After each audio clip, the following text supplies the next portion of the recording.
How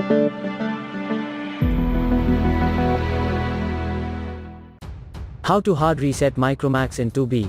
Step 1. At first, switch off your smartphone by pushing the power button for a few moments. Step 2. Now press and hold volume up plus power key together.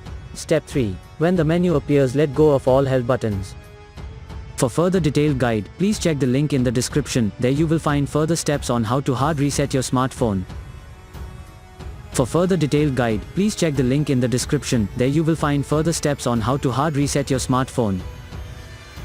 For further detailed guide, please check the link in the description. There you will find further steps on how to hard reset your smartphone.